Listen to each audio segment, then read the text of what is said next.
আপনারা কেমন আছেন? টেকনিকে বিডির পক্ষ থেকে সকলকে শুভেচ্ছা জানাচ্ছি। আমরা আজকে কি লাইন সম্পর্কে শিখব। যেকোনো প্যাকেজিং এর ক্ষেত্রে একটা মেজারমেন্টের দরকার হয় এবং সেই মেজারমেন্টটাই কিভাবে নিতে হয় ইলাস্ট্রেটরে সেটাই আমরা আজকে বেসিক্যালি শিখব। এবং ফটোশপ এবং ইলাস্ট্রেটরের কম্বিনেশনে কিভাবে একটা ফাইল পূর্ণাঙ্গ রূপে তৈরি করা যায় এবং করা হয়, যেটা আমরা প্রিন্ট মিডিয়ায় কাজ করি, সেই বিষয়টাই আমরা আজকে বিস্তারিত শিখব। তো চলুন তাহলে আমরা আজকে টিউটোরিয়ালটা আমরা দেখি এবং শিখি। আমরা এখানে একটা মেজারমেন্ট দেখতে পাচ্ছি 137 প্লাস 6 টোটাল 143। আমরা এখানে একটা বক্সে সেটা আমরা নিয়ে নিই 143 এবং 85, সেটা আমরা একটা বক্স নিলাম, আউটলাইন করে নিই এবং স্ট্রোক আমরা একটু চিকন করে নিলাম। এরপরে আমরা এটাকে কপি এবং পেস্ট করে নিই, তো পেস্ট ইন প্লেস দিলে তাহলে সমান সেম জায়গায় পড়বে। আমরা লিঙ্কটাকে এখানে ছেড়ে দিয়ে 6 mm পাশে নিয়ে নিলাম। ওকে, এবার আরেকটা কপি পেস্ট করে নিলাম। এরপরে উপরে আমরা সিলেক্ট করে এখানে আমরা 1.5 mm নিলাম, আবার ঠিক নিচে এটা কপি করে আবার অ্যালাইন করে নিচেও নামিয়ে দিলাম। ঠিক আছে, এরপরে আমরা এটাকে আমরা মার্ক করে দিলাম, টিম মার্ক করার পর এটাকে আনগ্রুপ করে আমরা এটাকে কাছে নিয়ে আমরা এত বড় রাখবো না, আমরা 2 mm অথবা 3 mm রাখবো। আমরা 2 mm রাখলাম, এখানে আমরা নিচে সিলেক্ট করে 2 mm রাখলাম। জাস্ট একটু কাছাকাছি করে দিই দুটোকেই।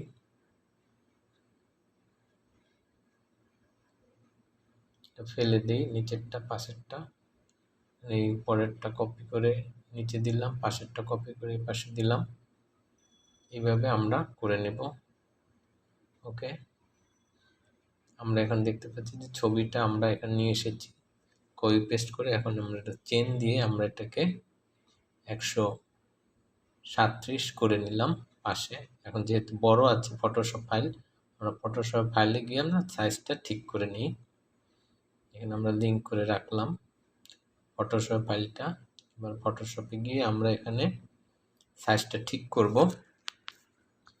প্রথমে আমরা যদি ইমেজ সাইজে গিয়ে সাইজ চেঞ্জ করি তাহলে আমরা দেখি যে কী হয়। আমরা ইমেজ সাইজে গেলাম, দেখতে পাচ্ছি যে কি হচ্ছে। এখানে গেলে দেখা যায় যে ইমেজ সাইজে গেলে চ্যাপ্টা হয়ে যায়, কিন্তু আমরা যদি কনভার্ট সাইজে যাই এবং এখানে যদি আমরা লিখি তাহলে আর চ্যাপ্টা হবে না। সে জাস্ট বক্সটা যেটুকু লিখবো সেটুকুই সমান হবে। আমরা সেভ দিয়ে এখানে আনলাম, যেহেতু আমরা লিঙ্ক করাই আছে আগে, সুতরাং অটোই এখানে চলে আসছে ইলাস্ট্রেটরে। এটাই হচ্ছে সুবিধা। ঠিক আছে, আমরা এখানেও সাইজটা আবার ঠিক করে রিসাইজ করে নিলাম। ওকে, আমরা এখানে অ্যালাইন করে দেব, কিন্তু অ্যালাইন হচ্ছে না কারণ এটা পূর্বের একটা ফাইলে আমি লিঙ্ক করেছি এবং সেখানে কিছু আর্টবোর্ড থাকায় সে অ্যালাইন নিচ্ছে না। আমরা এই আর্টবোর্ডগুলি ফেলে দিই এবং এটাকে আনগ্রুপ করে নেব, না হলে আমরা কখনোই এটাকে আমাদের কমান্ড সে নিবে না, এটা আমরা খেয়াল রাখব। ওকে, আমরা আনগ্রুপ করে নিলাম এবং আমরা আর্টবোর্ডে আমরা অ্যালাইন করে নিলাম। ওকে,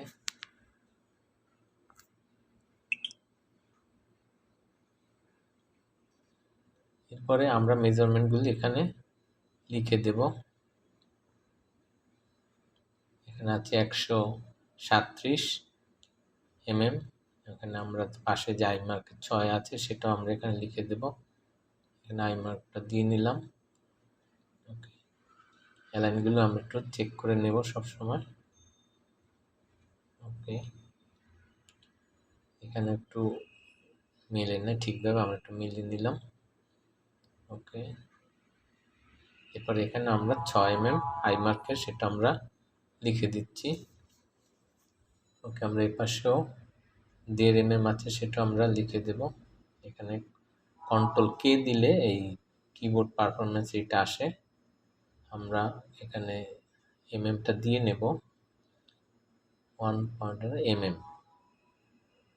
ওকে, এখানে আমরা 1.5 mm লিখে দিই, সেটাকে আমরা ঠিক, এবং দুই সাইডে 1.5 ঠিক আছে। আমরা এখানে 42 আমরা মাঝখানে দিলাম, টোটাল 85, এবং নিচে টোটাল লেন্থ হচ্ছে দিয়া 143 লিখলাম, পাশেও এখানে আমরা লিখে দেব টোটাল 45 আমরা লিখে দিলাম। ওকে, এখন আমরা এখানে জাস্ট অ্যারো মার্ক করে দেব যে কোন আই মার্ক থেকে কোন আই মার্ক কতটুকু দূরত্ব, সেটাই আমরা লিখে দিলাম, এবং অ্যারো সিলেক্ট করে দেব এবং এর নাম মিডল করে দেই আমরা। ওকে, আমরা সেন্টার অ্যালাইন করে দিলাম। ওকে, এটাকে কপি করে আমরা এখন উপরেও নিয়ে যাই, তাহলে কি হবে, সংক্ষেপে হয়ে যাবে। আমরা এখানেও ঠিক অ্যালাইন করে দিলাম, এরপরে রাইটে এভাবে আমরা লেফটে আমরা নিয়ে আসলাম, এবং বটমেও আমরা এয়ার দুটাকে নিয়ে আসি। এখানেও টোটাল লেন্থ হচ্ছে 143।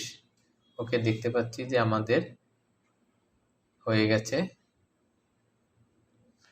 সকলে টেকনিকে বিডি পেজে লাইক, শেয়ার, কমেন্টস করবেন, সঙ্গে থাকবেন, এবং নতুন নতুন টিউটোরিয়াল নিয়ে আমরা আরও সামনে কথা বলবো, শিখব। সঙ্গে থাকুন, সুস্থ থাকুন, ধন্যবাদ।